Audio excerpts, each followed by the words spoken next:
Welcome along to Nailtopia, Inside with the Insiders. I'm Rachel.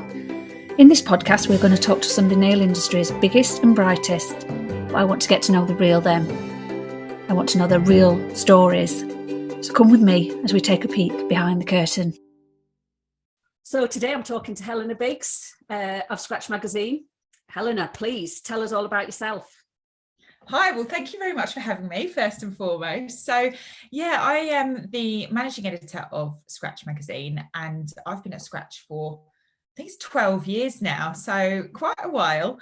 And I just absolutely love what I do. I love the nail industry. It's just such an exciting, creative, wonderful industry in which to work, however you're working within it, and something new's happening every single day. So I think that's why I've been immersed in it for so long. It is a very exciting industry, and I agree with you. I think if you've got a passion for it, it doesn't ever go away, does it? So tell us how you came into the nail industry and into, I suppose, the media industry. Well, it was kind of a little bit by accident, actually, the nail side of things. So ever since I was little, I wanted to be a journalist. Well, from a teenager, really. I wanted to be a few other things before that, lollipop lady being one of them. Wow. And then hairdresser, but then realised that I couldn't do my own hair.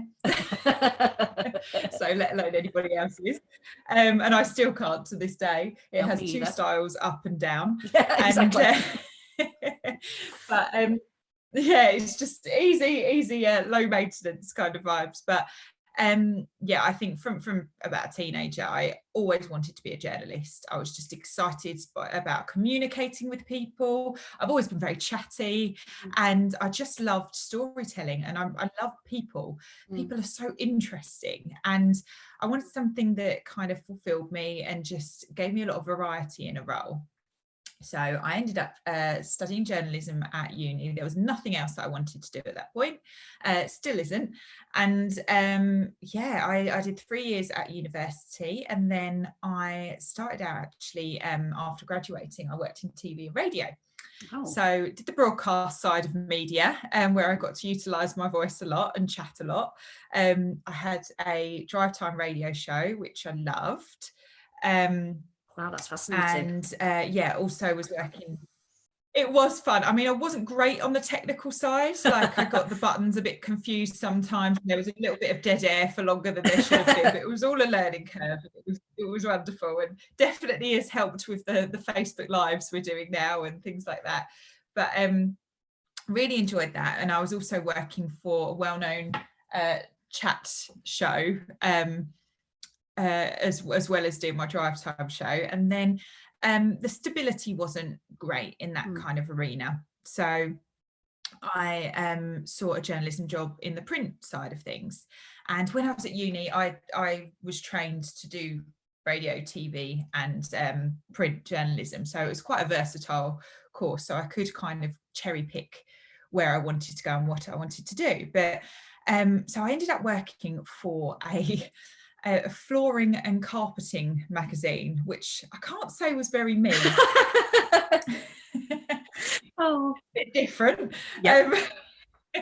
But when you're young and you're in your 20s, you kind of try and immerse yourself in whatever you can. Yeah. And I was there for a little while, and then a job came up not far from me at a nail magazine. I thought, you know what, this sounds a lot more me. This is right up my street. I'd always painted my own nails, and I had fun doing my own nail art at home, that kind of thing. But didn't know much about the nail world beyond that, obviously not from the professional side either. But went for the interview, and the same day I was privileged enough to get the job. And that was on a Friday afternoon, and then Monday was a trade show in London. So my first day was at a trade show, which was my first ever trade show, and put me right at the deep end. And just worked my way through ever since. Oh, that's amazing. So obviously nails was never your passion growing up. It wasn't something that you kind of fell into the nail magazine arena.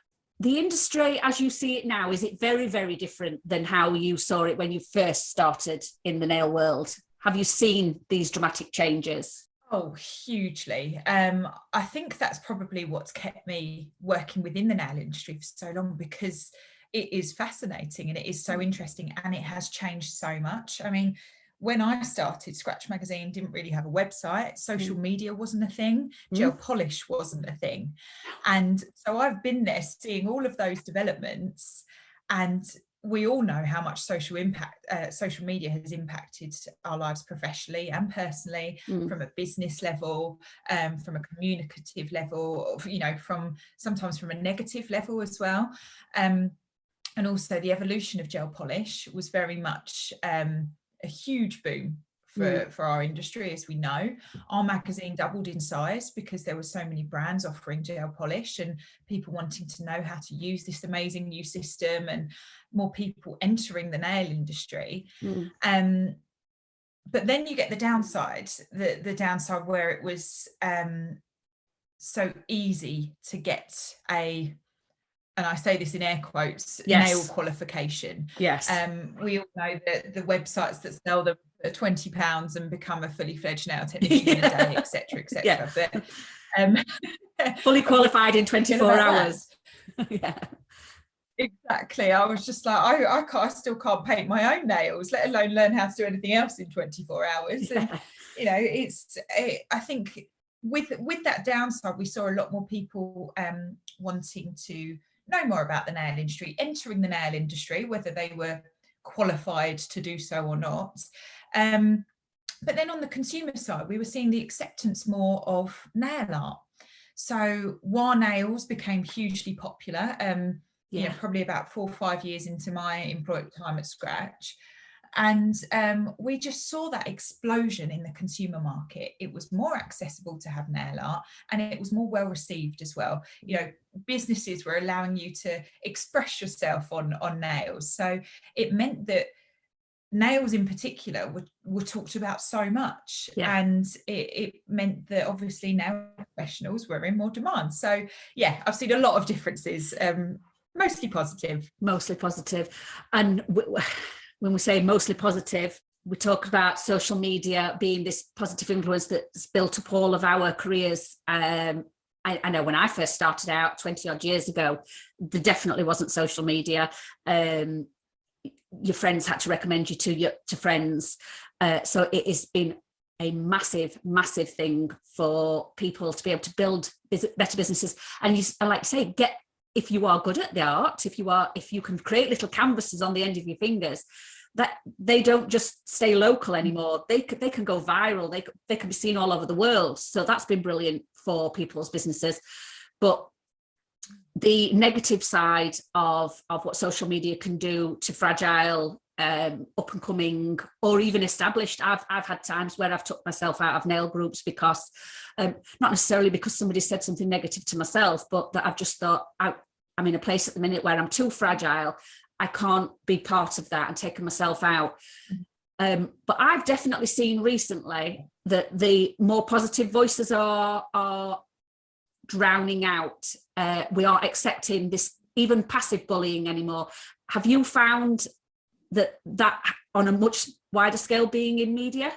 Yeah, I would largely agree, actually. I think, coronavirus has obviously had huge detrimental effects on businesses, but also I think for the nail industry in particular, it's shown people really supporting each other and coming together. And, in this industry where people haven't been able to work for, the best part of a year, they have been reaching out online and, asking people for help, for support, for advice to kind of better their business in loads of different ways. And, I think we can see just from the amount of workshops that have come into fruition and people taking their training online, they are just like, you know what, I'm utilising my time to help others in this industry because there is room for everybody.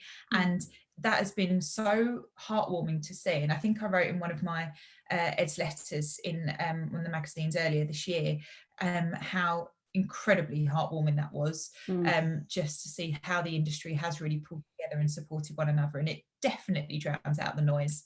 Oh yeah, definitely. So let's go back to all about Helena. let's talk about what you do when you're not working. Let's talk about what you do for fun. What are your outside of the nail industry passions?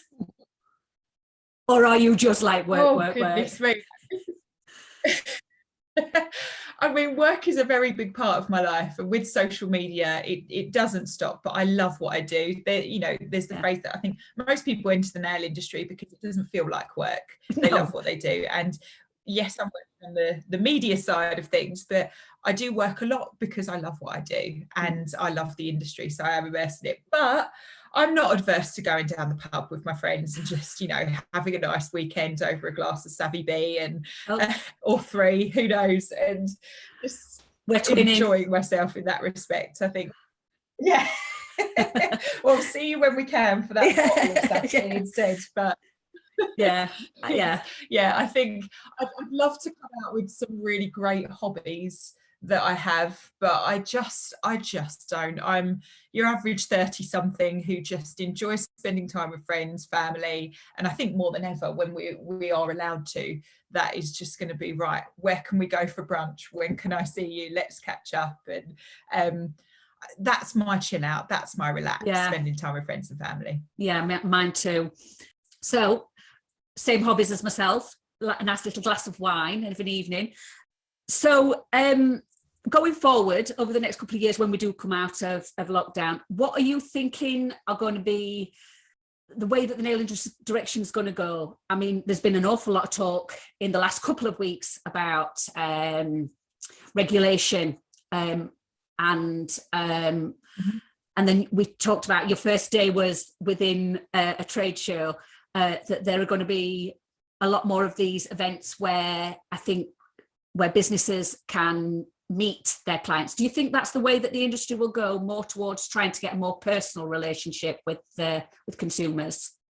I think so, yes. I think overall in the professional nail sector, I think we're really going to see an uptake in the standard and the quality of the industry as a whole. And I think the fact that we've now got our own body or representatives in Parliament is a huge step, and that's with thanks to the British Beauty Council, the NHBF, and our industry bodies that have worked tirelessly over the last 12 months to kind of lobby for that and get us recognised. But I think one thing that COVID has meant is that it's weaned out those who maybe weren't working to the levels that they should have been working at. Definitely. And I think we'll definitely see consumers a little bit more aware of the measures that should be in place, and particularly hygiene, health and safety.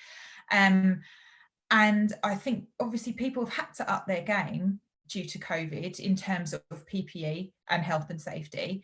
And I think that's a great thing for the industry. Definitely. The majority of people are doing that already, which is great. And, the majority of our audience, they were like, well, we've been doing most of this already. There's only a couple of changes. That's fantastic. But there were a lot of people that weren't. And I think, we're just going to see this elevated standard. And hopefully with now we've got the Federation of Nail Professionals, chaired by Marion Newman. Hopefully there'll be some moves towards licensing or some kind of regulation to just promote that standard even more. So I think overall we're going to see the quality of the nail industry as a whole really start to improve. And what are you seeing starting to come through in the nail industry? Obviously working in Scratch Magazine, you're probably approached by companies that are trying to get exposure, that are trying to blow up the industry. What are your thoughts on what we're about to start seeing come through, trends and such like as well? Well, not so much on the trend side, but I think we're seeing so many more smaller brands come through, some independent brands, which is just wonderful. It's so good, isn't it? From nail, it's brilliant that they've utilised their experience and their career thus far to produce their own range of tools or their own range of gel polish, and they know the tick boxes that they have to go through, or they're creating cuticle oil pens to retail, for example. And we've now got a regular feature in Scratch Magazine called Brand Watch, because we have so many of these smaller independently run brands coming through And I also think as long as they're obviously following the regulations, then I think it's absolutely fantastic that, you know, we're seeing this diversity and we're seeing people really start to kind of make their own way based on their experience. I think that's lovely. So yeah, seeing a lot of that. I agree. I mean, I've seen, especially in the last probably 5 years, like you say, people that have been in the industry, that transfer of passion. So they don't want to leave the industry because they love it. But like I was having a conversation with somebody the other day, that some of us can't carry on doing a 10-hour day behind a nail desk anymore, but we don't want to leave. We love this industry so much, we don't want to leave. So it's like, what else can we do? I mean,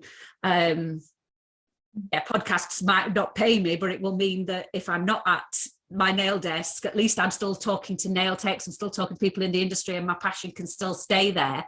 But I'm seeing an awful lot of these smaller brands. And the beauty that I'm seeing is that there may be 400 glitter companies, there may be 600 cuticle companies, there may be, none of them are competing with each other. They're all just happy to exist together. And actually what you've got is somebody saying, I mixed that bag of glitter and I put it in the bag and I put the label on and I talked to you via Messenger and I put your address on the envelope and sent it to you. I very much feel that for me as a consumer, that's what I want to see. And I know that when I did the Nailtopia trade show, having those small brands standing there talking to the consumers, and the people were coming out saying, oh, I've just talked to so-and-so from such and such brand. Oh, weren't they lovely? And they gave me hints and tips, and they were sharing knowledge and sharing experience. And for me, that's what fosters my loyalty. Do you think that you're going to see an awful lot more of smaller brands coming through? I suppose this lockdown's really helped that they've had time to develop it. Yeah, absolutely. I completely agree. I think the people do see the value now in retail and having their own brand and creating something that specifically fits their needs. I definitely think that there's definitely a place for the big brands and the small brands, that they can all work harmoniously, because, you know, whether you're a nail professional looking to buy product or you're a consumer wanting something, you know, we don't all go to the shops and buy the same loaf of bread. Like there is place for everybody. We all have different needs and wants, and I think that's the beauty of the diversity within this industry, and that we've got all these amazing options available, and how lucky our nail professionals and nail clients to have such incredible options, that they can really make themselves stand out by using a range that, you know, that fits with their own ethos, whether that's vegan friendly, or whether that's, you know, for whether you're left-handed, or whether it's because that brand has a great reputation already. Like it's down to the professional to figure out what's important to them, and then they've got all of this amazing choice. I think that's definitely key, that the option that is out, the options that are out there now. So you're not kind of, well, there's only 3 brands I can buy from. Like you say, vegan, this is coming through. Vegan products is, and it's, I won't pretend I'm vegan. I won't even pretend I'm vegetarian. But I love the idea that finally people that are vegan, and or that companies that are wanting to try and be a little bit more socially aware and ecologically aware, that these brands are starting to come through, and that efficacy is starting to be much more of a buzzword within the industry, that having a moral compass is as attractive as a great product. Have you seen that as well? Yeah, definitely. There's a lot of brands, particularly when I see brands and their marketing materials and advertising, it is a big thing to put, you know, the bunny logo on there, or to say that they're vegan friendly. And it goes back down to that awareness factor again. People are more aware of what they're buying, investing in, what's going on their nails, what they're, you know, what they're taking care of their hands and nails with. So I think it just comes back down to that awareness, and everybody's different, everyone has their own values, but we are seeing a lot more buzzwords and those kind of importances rise to the fore, whether that's vegan friendly or whether, that's, with different certifications. It's people are asking more questions, I think, and I think that's just a good thing. Definitely. And Brexit has had a massive impact on exports and imports of shall we not go there? Yeah. Have you found that's yeah. Have you found that started to be something that's started to be a detriment to the industry? It's definitely raising a lot of challenges, and in terms of import taxes, a lot of the big nail brands are based in America, and it's been very, I think they're going to be faced with even more challenges in terms of import export. So I think that has had a domino effect on why we're seeing smaller independent brands coming through. But you know what, if people have time to plan at the moment, and if they want certain products, they will be prepared to wait. So it all depends on your own personal values, but I think it's going to present some challenges, but it's all in the planning. If you want that stock, then plan. You just need to wait, don't you? You just need to plan. Yeah. So in the next year or so, what are we to look forward to? What are the things we should get excited about? Oh, in the nail world, I think, you know what, I just can't wait to just see people again and network, and just hopefully some events will start opening up. And I mean, we are delighted to announce that the Scratch Stars party will be going ahead this year on the 25th of July, which is, yes, I'm so excited about it.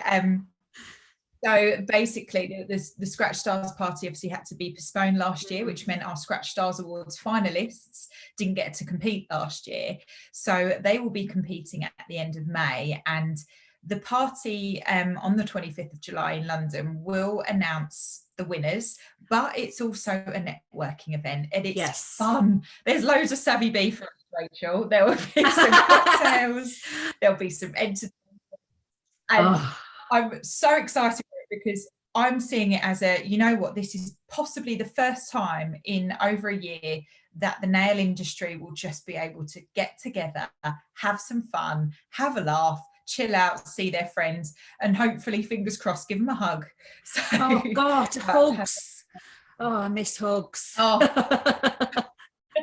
Those times when you would just, I mean, it's the nail. Yeah, the nail industry is so tactile as well. Obviously, you're holding people's hands all day doing their nails, and it's just not. And I speak to a lot of nail technicians who are like, "Oh, my clients are more my friends now." And I used to give them a hug when they came in, because I wouldn't see them. I'd see them every 3-4 weeks or whatever, and we'd catch up about life. And that hasn't been able to happen. So, 25th of July, Scratch Stars Awards party. That's really looking forward to that, and hopefully trade shows. I mean, I love Olympia Beauty, and I'm like, that's all planned for the beginning of October, and hopefully Utopia, and there's so many things to look forward to in terms of events and things to do, and I want to go to all of them. Yeah, well, definitely. I mean, the trade shows, I mean, as you know, I started my own trade show before I did manage to get one in just before it all happened, and I had 2 more cancelled, and Nailtopia will be, I suppose not international, we will be doing one in Northern Ireland in September with Cuckoo. Wow. Yes. And then again in November back in Sheffield, and hopefully in future years we will be doing more than 2 a year. I want to try and always do one in Belfast, because I love Helen Crane from Cuckoo. We're mad as a box of frogs when we get together, but good things come from that. But yeah, trade shows I think are, especially for, I suppose, isolated techs, it's a really good place for those people to go to network, to meet people, and to find new brands. Because I suppose if you're just sitting in your bedroom all day scrolling on the internet trying to find a brand, it's a very difficult way of negotiating the world.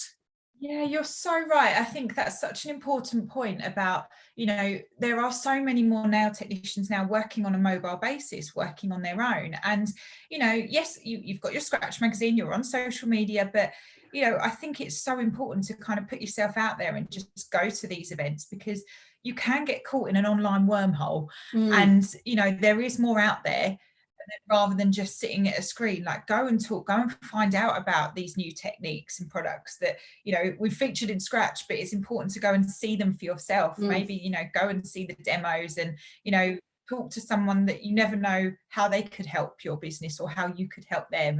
And I think that's the beauty of trade shows. People are often like, oh, well, I don't need to buy any stock, I'll save the money and I'll just buy it online or something rather than go there. But it's there's so much more than that. They're events, they're industry events that I think have such an importance, and that shouldn't be taken for granted. I think in years gone by, I've seen my social media running up to trade shows that I might not be attending myself, but I've seen my friends for about a week running up to it, like, right, got my outfit, done my nails, had my hair coloured. It's a whole event. It's almost like a party. You're walking around all day looking at products, but you aren't turning up unless your hair's done, your nails done. And the idea of turning up with no nails on or no makeup would horror. And I agree. I think the trade show environment is a great place for techs to not just only find new products, but to feel like they're getting out and getting themselves seen as well. Yeah, and they're part of the industry, absolutely. And it's getting yourself out there and feeling that connection to like-minded people in the industry, people that are doing what you're doing. And it's important to kind of listen to those educational seminars and just immerse yourself in that. It's a day, 2 days. I think they're really enriching trade events, particularly for those people that may be working on their own and perhaps a little bit more isolated in terms of professional life. Yeah. Helena, I mean, I joked with you at the start, didn't I, about being very nervous to interview an interviewer. And I will tell everybody now, I did pause quite a few times. I'll be 100% honest. Hands are up in the air. I did have to pause a few times while the cogs that had suddenly frozen got back working. Helena has been an absolute delight and very, very patient with me. This crazy woman that had this crazy idea to do this crazy thing with absolutely no knowledge of how to pull it off. So Helena, thank you so much for being so patient with me. Thank you so much for talking to me today about all these interesting subjects, and thank you for Scratch Magazine, because it's the monthly event. The cup of tea comes through the door, sat on, having a scroll, a quick flick, and then you sit and read properly. And it's probably 2 or 3 days of having a good old read, and it's, I think, invaluable to us as an industry. So thank you for that, and thank you again for today. Oh, thank you, Rachel. And thank you so much for having me. It's been an absolute delight, and love what you're doing. And it's been so great to be part of your journey, your podcast journey. And hope to see you at the Scratch Stars party, or at some point for that, well-earned bottle of Savvy Bee. Listen, if I get an invite to the Scratch Stars party, you guys really need to be afraid, because the Savvy Bee, I think they would need to buy in a few more crates. I would definitely be at least 1, if not 2, in my hands. I'll speak to you very soon, Helena. Thank you. Thank you for listening to today's episode of Nailtopia Inside with the Insiders. If you have enjoyed it, you can show me your support by heading over to buymeacoffee.com/Nailtopia, where you can help keep me in Yorkshire tea and Savvy Bee, enabling me to keep chatting to nail industry insiders with the stories you just need to hear. You can also check out what else Nailtopia is about on both Facebook and Instagram.